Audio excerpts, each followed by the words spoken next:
Today we're going to be mixing it up with stamp layering.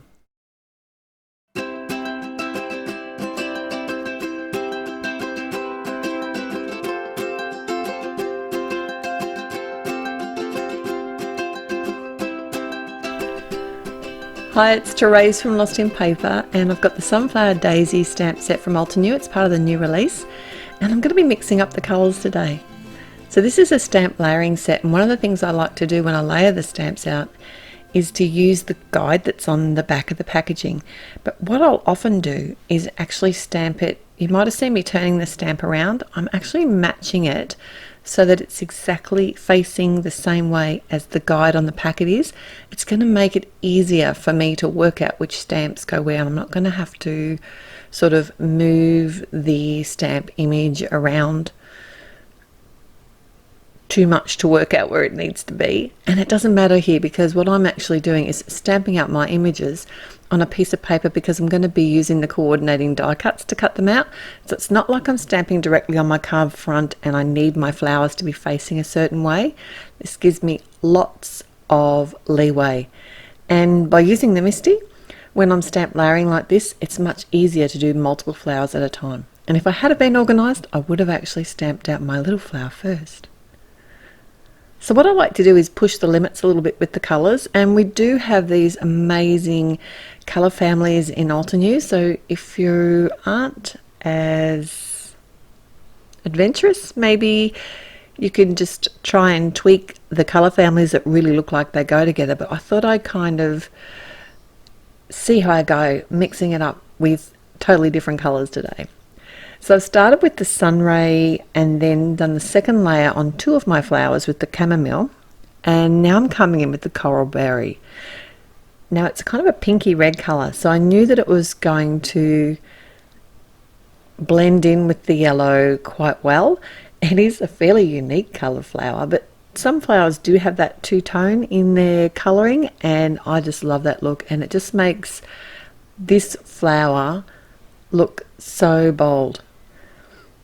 I mixed up the layers on the two flowers, so one of the flowers actually looks darker than the other. So I've come in with the ruby red on one of the flowers, so that's the one that looks, the big flower, that looks a little bit lighter. So my final layer there was in the ruby red, but the final layer here on this flower, the second big flower, the darkest one, I actually came in with the grapevine.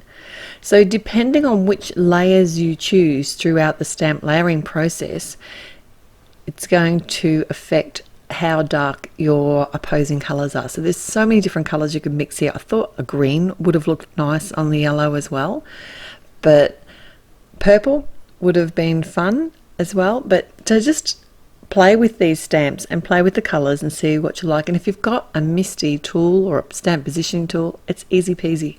You can do as many as you want, and you don't have to reline them up. You might as well stamp more flowers than you need, and you can always make a second card. Today I thought I'd come in with the greys for the centre of the flowers rather than use the browns, although I think in retrospect maybe the brown might have been a little bit nicer. But I've used the limestone, the Cloudy Night, and Charcoal Suit. So these are actually from two different grey sets, but they worked really well together as well. So I actually have all my inks stamped out in a swatch book, so I can actually look at the inks and see if I think they're going to work. Otherwise I could practice on a separate piece of cardstock and just see if I'm going to be happy with it as well. The two greens I've used here today are Frayed Leafed and Forest Glades, and I did come in and do a couple of smaller filler leaves as well with the evergreen, but I didn't actually use those ones in my final project. I thought I might as well stamp out more than I need, because I knew I was going to do a bouquet, and that way I've got lots of options.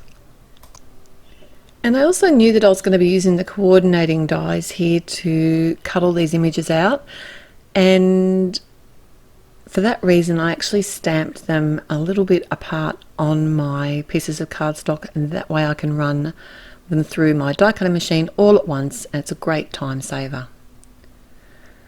So I'm adhering some design papers to the front of my top fold card. It's from the blushing.